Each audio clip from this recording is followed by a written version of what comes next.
Hello and welcome to another edition of For the Record. I'm Shawn Murphy. My guest today is Nancy Carrington. She's president and CEO of the Connecticut Food Bank. She's a returning guest to the show, so we'll meet her again when we come back, so stay with us.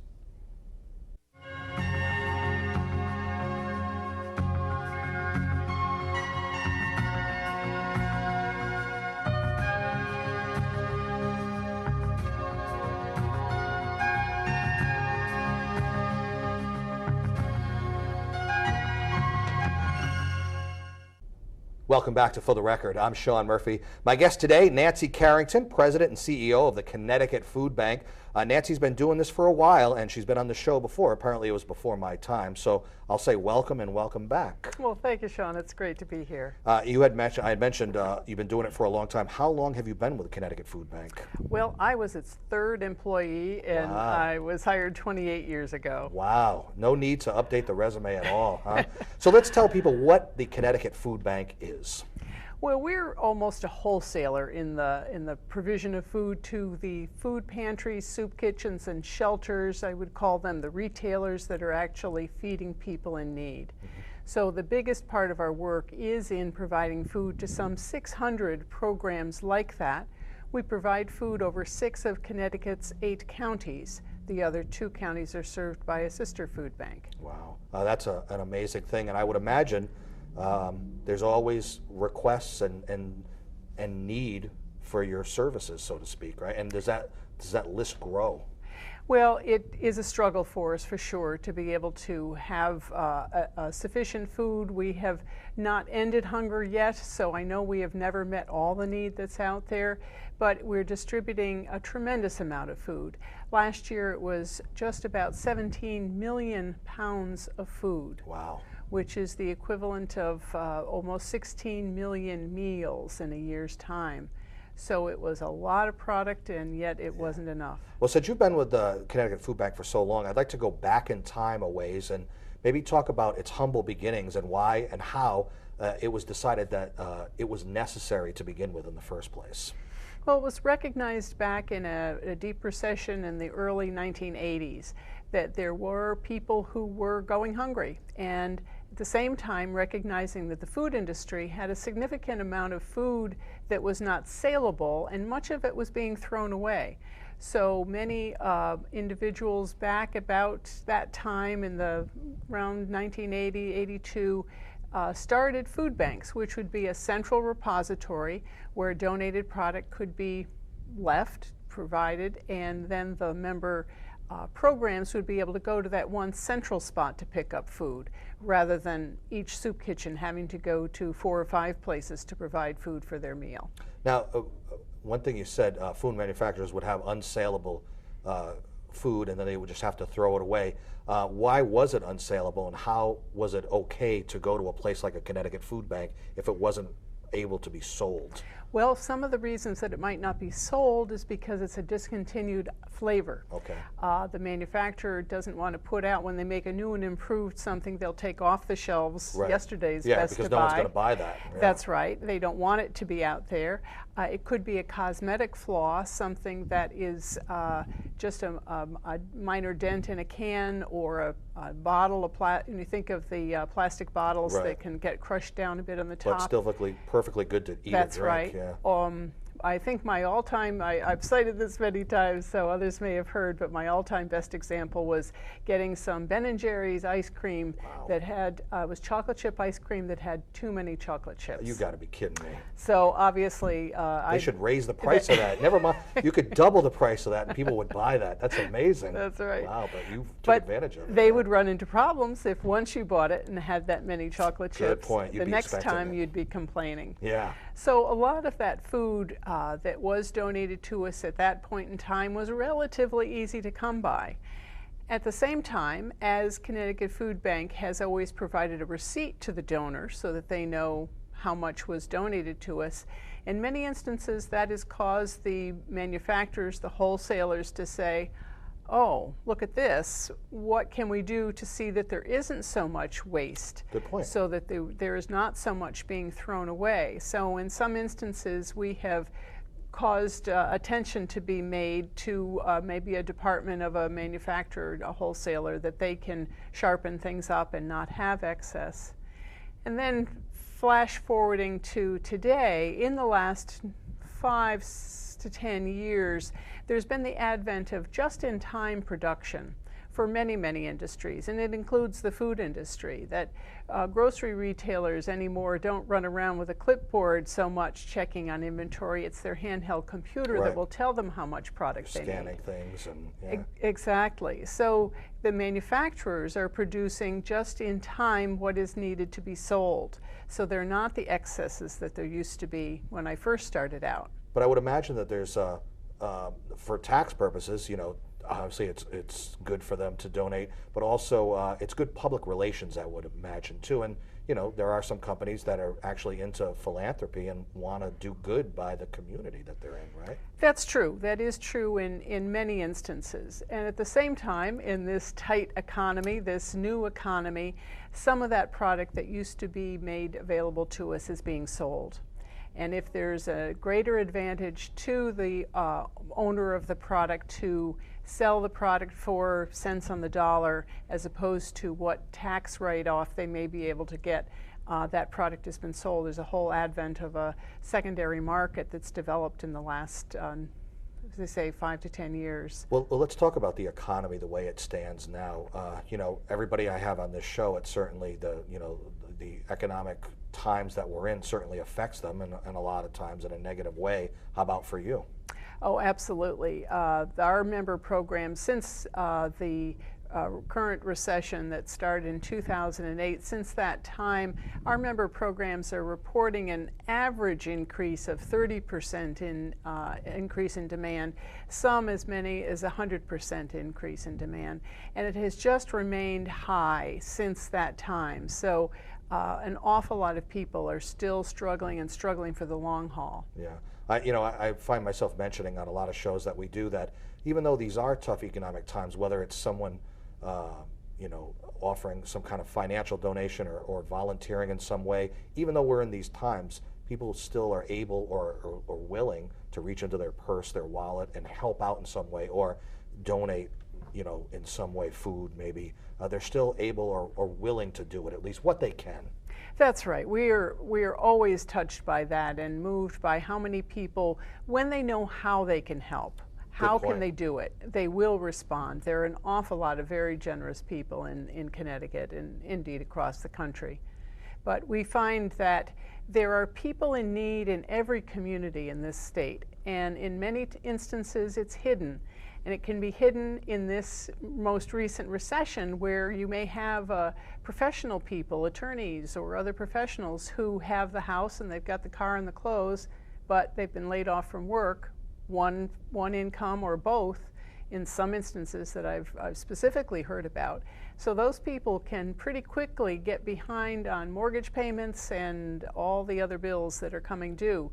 So they may be struggling to hang on to their house, and in that way need some help with food. Yeah, they may cut back in other areas just to maintain the premises, and food may be one of the ways that they don't live the way they used to because of the times, like you said. But things like this show and you getting the word out, apparently being president and CEO of the Connecticut Food Bank also means you're sort of the de facto PR person too. But you've been doing it for so long.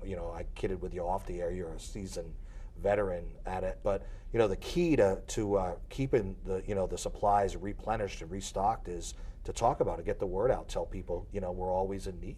Right? That's right. Absolutely. I'm glad for this opportunity because as much as it is familiar to me and some of us who've been working in this area for a long time, I know it is still a surprise how many people are in need, and that's a disturbing item for many people to learn, that 1 child in 5 in this state struggles to lives in a household where there's a struggle to always have enough food on the table.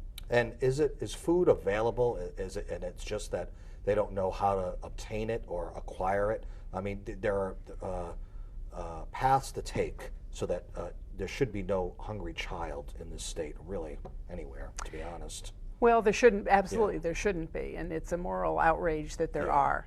But we find that it's the federal government that controls some programs like SNAP, which used to be called food stamps, and the WIC program, Women, Infants, and Children, the National School Meal Program for Children. And the income levels that are used to determine eligibility are national numbers. Okay. And the cost of living in Louisiana is very different from what it is in the Northeast, what it is in Connecticut. So that the poverty level for a family of 4 today is $23,050. Amazing. Now, to imagine living on, frankly, twice that for a family of 4 can be very difficult in this state because our cost of housing is so high, our cost of utilities and food is higher than other parts in the country. If you're aware of it, why wouldn't there be adjustments made? Why isn't the federal government aware that there shouldn't be sort of a national average as opposed to the individual states where the cost of living and is different? Again, Louisiana versus Connecticut, or pick any 2 states. Shouldn't there be adjustments made? Well, one might wish that there were, and one might wish that there was better upkeep with inflation in terms of setting those levels. Another factor to be mindful of is that SNAP benefits on average, I think, are under $4 a day per person, the benefits that you might receive. And for those of us who've tried the challenge of eating on a food stamp allocation, it is tough. Yeah. It is a difficult thing.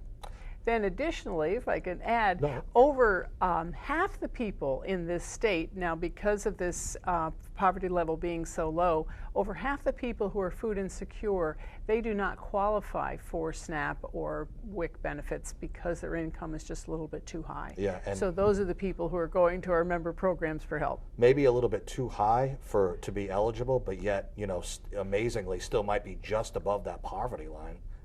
Oh, absolutely. And it's unfortunate. We got to take a break, so I want to give you the opportunity to maybe give out your website so people can go and learn more about Connecticut Food Bank and maybe some events you have coming up too. So what's the website? ctfoodbank.org. All right, and we'll put a graphic up on the screen so people can go and check it out. Nancy Carrington, she's the president and CEO of Connecticut Food Bank. A lot more to get to, so we will. I'm Shawn Murphy. This is For the Record. Stay with us.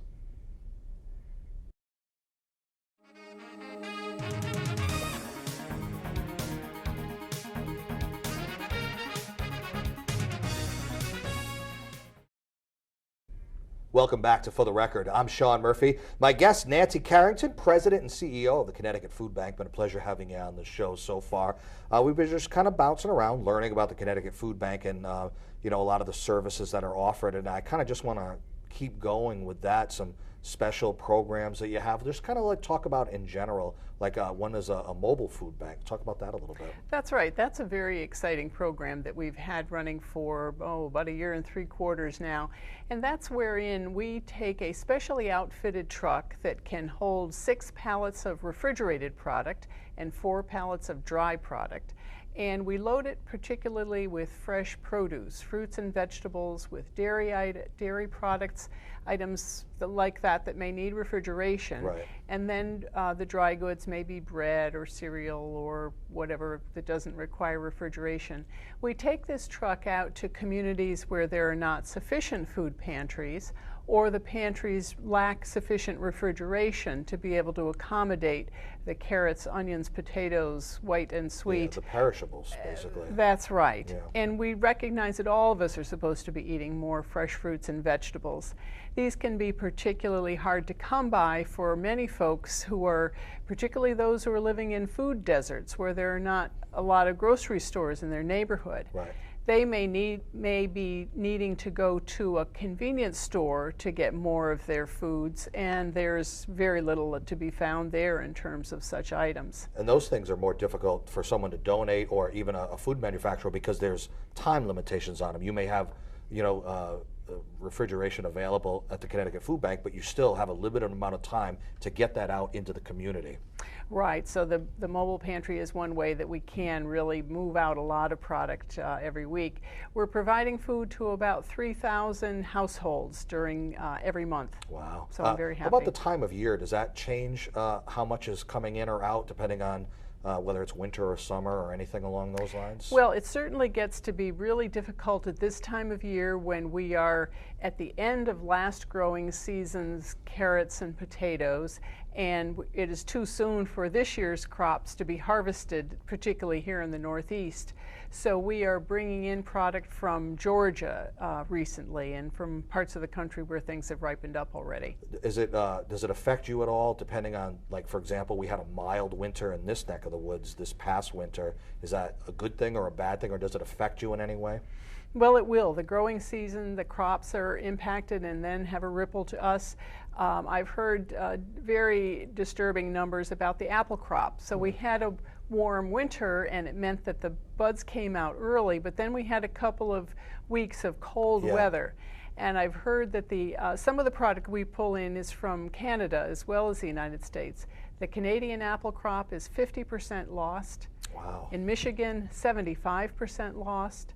And here in Connecticut, where we've had some very generous orchards donating, I don't have specific percentages, but I know their crops are going to be off too. Wow. So that's going to mean every one of us is going to be paying more for apple products in this coming year, and it'll make it all the more difficult for us to be able to purchase those items for distribution. You know, when you say, I think immediately when you're sort of the United Way of food in general, the way that you're sort of a clearinghouse and it just goes all to the food pantries, but United Way is involved in a certain aspect. Talk about that a little bit. That's right. The United Way of Southeastern Connecticut is a strong partner. They are the only United Way in the country which actually operates a food bank. And we have a partnership distribution outlet arrangement with them, wherein they provide service to New London County on our behalf. We provide them with much of the food that they have to distribute and some technical expertise and such, but they're a strong ally, and we're so glad to have that partnership. We're also in the greater Bridgeport area. I want you to talk about your involvement in the sort of Fairfield County area, if you could. Right. We have a branch warehouse of our own down in Fairfield to serve the upper Fairfield County area, and another distribution outlet in Stamford that serves the 6 towns there. It's surprising to many people how many people in Fairfield County are in poverty and how many in New London County, but it is significant. You know, Fairfield County, you know, it's where, you know, they say the money is, so to speak, in Fairfield County. And a lot of people have a tendency to live in that part of the state, but then will work in New York or, you know, in the Manhattan area. But it just goes to show you, even no matter where you are, you know, there's need for your services. That's right. Yeah. The most recent request we had to go to a community for the Mobile Pantry was in Ridgefield. Wow. Wow, that's amazing. How big is your facility, by the way? We have about 28,000 square feet in East Haven. I've got about 18,000 in Fairfield, and I do also have a warehouse in Waterbury that's about 10,000 square feet. And how big is your staff? I have about 50 people on staff. Wow. That's and everybody's working. Now, are you on the road a lot, or are you out of your do you have more than one office, because you have more than one warehouse facility for sure? Right. My office is, and I am based in East Haven. I do get out around the state a fair amount, and have staff that are permanently stationed at all the warehouses. Now, being a somewhat small-ish state, is that an advantage for you? Is that an advantage for the Connecticut Food Bank? You know, what do they do in bigger states? I would imagine they would have to have more sort of satellite branches just to be able to serve the population, the density. Well, certainly there are, and at the same time, I think we can have as hard a time getting across Connecticut as you might be able to go a lot further when you're in Texas. Yeah. So some food banks, I know our colleagues up in Maine have a tractor trailer that when it heads out for the day, it is often having to spend the night someplace before returning back, where our trucks are able to make the trips in and out on a daily basis. Do you ever have any kind of relationship with food banks in other states? Is there ever you know, maybe heads put together, or just some sort of you know, exchange of ideas, or really anything? Absolutely. We're part of a national network of food banks called Feeding America. So we do get together annually as a nation for food banks. There's about 200 across the state, across the country, and then there are conferences that are held by subject area periodically throughout the years that my staff go to. So as people are watching this today and they want to maybe help out in some way, what can they do? Can they simply donate non-perishable foods to you? Maybe can they volunteer in some way? What are some things that are needed by you? Well, we we rely heavily on volunteers, and so people are welcomed, and we do look for folks every month. Do they need any kind of skill set or anything, or really whatever their skills are, you could probably utilize them in some way, right? Right, there are many different ways. In the growing season, we will have opportunities to pick those apples that are available, to glean other crops. It can be helping out in the office. It can be riding shotgun with our mobile pantry truck when it goes out on the road. We'd like to have a volunteer along with our driver, and just helping out with special events, things like that.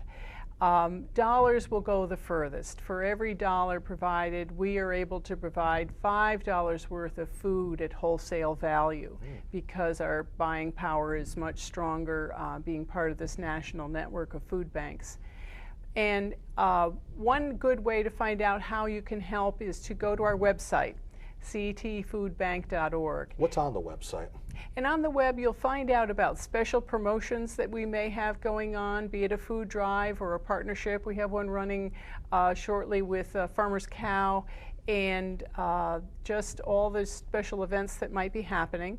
You can find food if you are in need of help for food, or if you are wanting to perhaps know who is in your neighborhood providing food. There's a button to a link to touch on the site that says find food. You enter your zip code and it will tell you where in New London County or throughout our warehouse area where there are programs that you could help out with, either to get food or to be able to provide food. And you can make financial contributions in a secure way from our website as well. Very nice. And all that is on the website. And what is that website again? ctfoodbank.org. All right. Nancy Carrington, President and CEO of the Connecticut Food Bank. It's been a pleasure having you on the show today. Very much appreciated. I hope people are watching and the word can be gotten out and they can help out in some way. Thanks so much. I know they will. Thank you for joining us for another edition of For the Record. I'm Shawn Murphy. We will see you next time. Take care.